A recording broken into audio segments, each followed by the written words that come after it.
Discuss करेंगे class 12 chapter 3 business studies business environment. Students, इस chapter का हम फर्स्ट पार्ट डिस्कस करने जा रहे हैं। इससे पहले हम ऑलरेडी चैप्टर 2 कंप्लीट कर चुके हैं। अगर आपने वो वीडियोस नहीं देखी है तो पहले आप वो वीडियोस देख लें और चैनल पे नए हैं तो चैनल को सब्सक्राइब करना ना भूलें।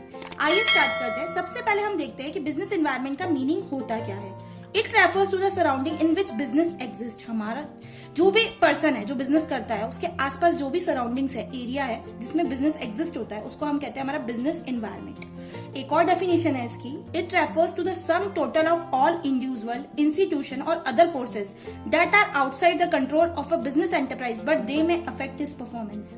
जितने भी सम हम बोल सकते हैं, सबका टोटल किन किन चीजों का, इंडिविजुअल्स का, इंस्टीट्यूशंस का और जितने भी फोर्सेज है, चाहे वो इंटरनली है चाहे वो एक्सटर्नली है, उस पर पूरा का पूरा बिजनेस एंटरप्राइज डिपेंड होता है और वो ही बिजनेस की परफॉर्मेंस को इफेक्ट करता है। उसको हम कहते हैं हमारा बिजनेस एनवायरनमेंट। नेक्स्ट में हम देख लेते हैं कैरेक्टरिस्टिक्स क्या क्या होती है बिजनेस एनवायरनमेंट की। तो बिजनेस एनवायरनमेंट की कैरेक्टरिस्टिक्स को दो पार्ट्स में डिवाइड किया जाता है। एक है इकोनॉमिक एनवायरनमेंट, एक है नॉन इकोनॉमिक एनवायरनमेंट। अब इकोनॉमिक एनवायरनमेंट में क्या क्या चीजें आती है? Factors like fiscal policy, monetary policy, industrial policy and economic system of our country. ये सारी चीजें हमारी आती है इकोनॉमिक यानी मनी पॉइंट ऑफ व्यू से।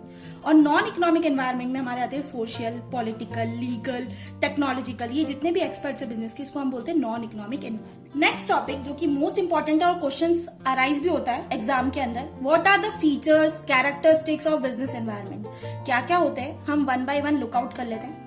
फर्स्ट कैरेक्टरिस्टिक्स है all the external forces, uncertainty, relativity, interrelation, complex, specific and general forces, dynamic. ये सारे कैरेक्टरिस्टिक्स होते हैं बिजनेस एनवायरनमेंट के। अब हम वन बाय देख लेते हैं कि इनका मतलब होता क्या है। First, all the external forces. External forces में क्या क्या चीजें इंक्लूड होती है? It include forces, institution and factors which directly और indirectly affect the business organisation. इसके अंदर वो फैक्टर्स, वो फोर्सेस आते हैं, वो इंस्टीट्यूशंस आते हैं जो डायरेक्टली और इनडायरेक्टली किस पे इफेक्ट डालते हैं? बिजनेस ऑर्गेनाइजेशन पे इफेक्ट डालते हैं।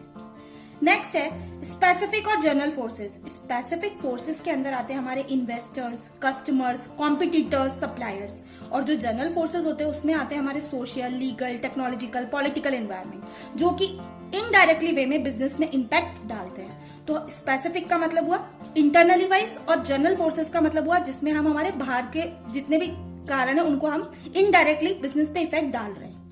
नेक्स्ट इंपॉर्टेंट फीचर है inter relation. All the forces and factor of business environment are inter related to each other. जितने भी फोर्सेज है, जितने भी फैक्टर्स है जो बिजनेस एनवायरनमेंट के अंदर हमें देखने को मिलते हैं, वो आपस में एक दूसरे से कोरिलेटेड है, इंटर रिलेटेड है। एग्जाम्पल की बात करें, the demand for fast food is increasing. Day by day जैसे कि डिमांड इंक्रीज हो रही है फास्ट फूड की, वो एक तरीके से हम बोल सकते हैं फोर्सेज और फैक्टर्स दोनों पे डिपेंड करते हैं बिजनेस एनवायरनमेंट के।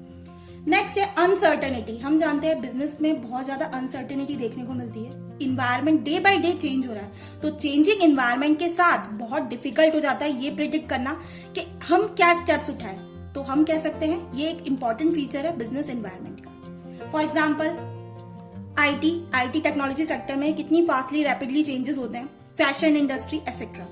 नेक्स्ट है डायनामिक का मतलब होता है according to the change in the environment.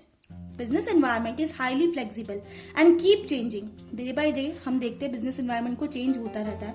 It is essential to monitor and scan the business environment continuously. हमें मॉनिटर वॉच रखना और बाय द वे हमें जरूरत पड़े एनवायरमेंटल स्क्रीनिंग की तो वो भी करना। ये सारी चीजें हमें बोलती है कि ये हमारा जो नेचर है बिजनेस एनवायरमेंट का वो किस तरीके का डायनेमिक नेचर का है। नेक्स्ट है complex. It is easy to scan the environment, but it is very difficult to know how these changes will influence business decision. Complex structure की बात करें तो जितना भी बिजनेस एनवायरनमेंट का मोस्ट इंपॉर्टेंट फीचर होता है कि पूरा की तरीके से वो कॉम्प्लेक्स है, क्योंकि आप स्कैनिंग तो कर सकते हो एनवायरनमेंट की, बट आप ये फाइंड आउट नहीं कर सकते कि जो चेंजेस होगा उस पर बिजनेस डिसीजंस का क्या इफेक्ट होगा और किस तरह से वो इन्फ्लुएंस करेगा। नेक्स्ट है रिलेटिविटी की बात करें तो जो इम्पैक्ट है बिजनेस एनवायरनमेंट का वो हर कंपनी टू कंपनी डिफर होता है। सब अपनी अपनी गाइडलाइंस, अपनी पॉलिसीज बनाते हैं और कंट्री टू कंट्री भी डिफर होता है। तो हम कह सकते हैं जो बिजनेस एनवायरनमेंट होता है उसमें रिलेटिविटी कॉन्सेप्ट एक इंपॉर्टेंट फीचर है। सो स्टूडेंट्स, इस चैप्टर में हमने देखा अभी कि बिजनेस एनवायरनमेंट की क्या डेफिनेशन होती है और उसके क्या क्या नेचर वाइज, फीचर्स वाइज और कैरेक्टरिस्टिक्स वाइज क्या क्या चीजें होती है। इसके आगे हम नेक्स्ट वीडियो में डिस्कस करेंगे। अगर आपको ये वीडियो पसंद आती है तो वीडियो को लाइक करें, शेयर करें और चैनल पे नए हैं तो चैनल को सब्सक्राइब करना ना भूलें। जल्द मिलते हैं नई वीडियो के साथ।